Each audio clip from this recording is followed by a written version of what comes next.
በስመ አብ ወወልድ ወመንፈስ ቅዱስ አሐዱ አምላክ አሜን። ውድ የጌች መንፈሳዊ ዩቲዩብ ተከታታዮች እንኳን ወደ ዛሬው መንፈሳዊ ትምህርታችን በደህና መጡ። ዛሬ በዚህ ቪዲዮ ስለ ታላቁ ጾመ ፍልሰታ እንማማራለን። ጾመ ፍልሰታ ለእመቤታችን ለቅድስት ድንግል ማርያም ክብር የሚጾም የንስሐ የጸሎት እና የመንፈስን ማደስ ጊዜ ነው። በዚህ ጊዜ ክርስቲያኖች ከመብላት ብቻ አይገደቡም።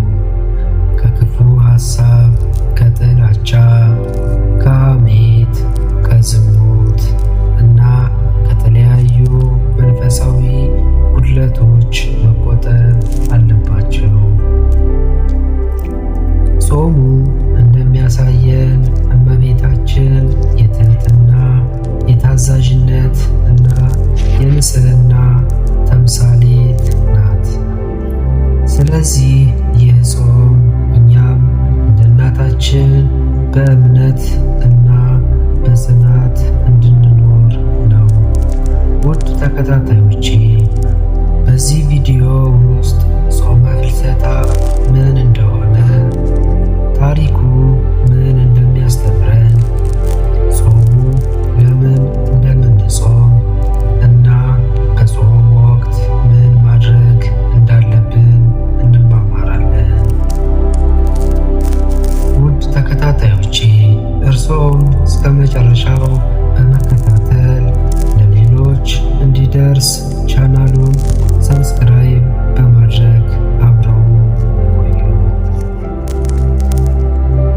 ጾመ ፍልሰታ በኢትዮጵያ ኦርቶዶክስ ሃይማኖት በሰፊው የሚጾም ጾም ነው።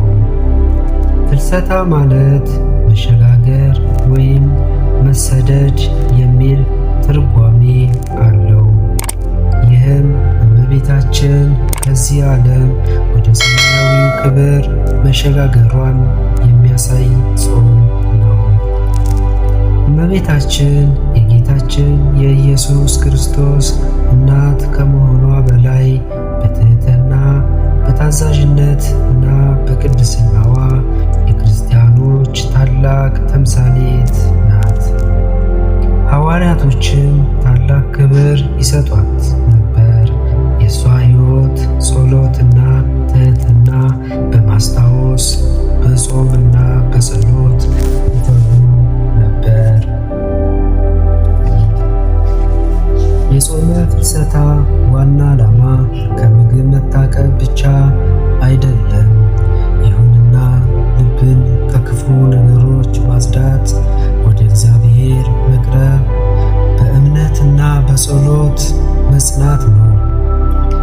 ቤተ ክርስቲያን ስንሄድ እና ስናስቀድስ እመቤታችንን በማስታወስ በጸሎት መትጋት፣ በትህትና መኖር፣ በእግዚአብሔር መንገድ መራመድ፣ ጸሎታችንን ማብዛት፣ ቃለ እግዚአብሔርን ማዳመጥ፣ የተቸገሩ መርዳት፣ ይቅር መባባል፣ በፍቅር መኖር ይኖርብናል።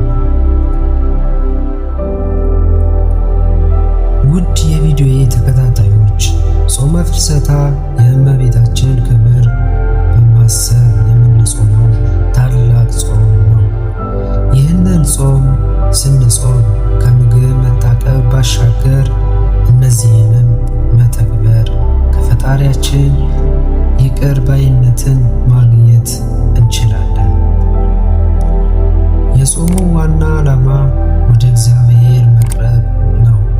ስለዚህ ጠዋት ማታ ጸሎት ማድረግ፣ የቤተ ክርስቲያንን ጸሎት መከታተል፣ ከእመቤታችን ምልጃ መማጸንን ይገባናል።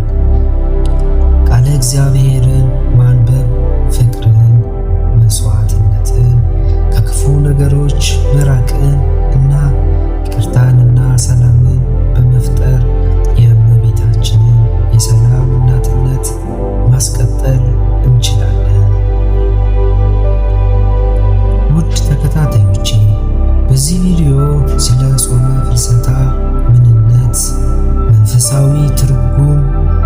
ጸሎትና ከእመቤታችን የምንማረውን ትምህርት ተመልክተናል።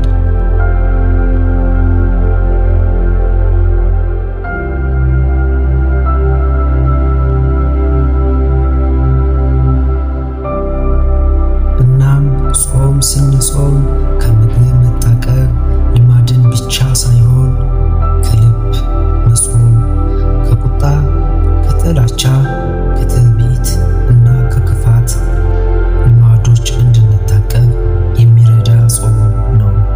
ይህ ደግሞ የእመቤታችን ተምሳሌትነት ነው። እኛም ከዚህ የጾም ወቅት ልባችንን እንመርምር።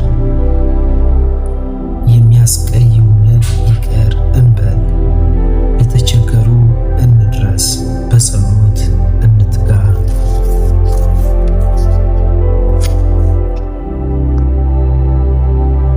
እመቤታችን ሆይ በዚህ የጾም ወቅት ልባችንን አንጽተሽ በእምነት አጽንተሽ በፍቅርና በትህትና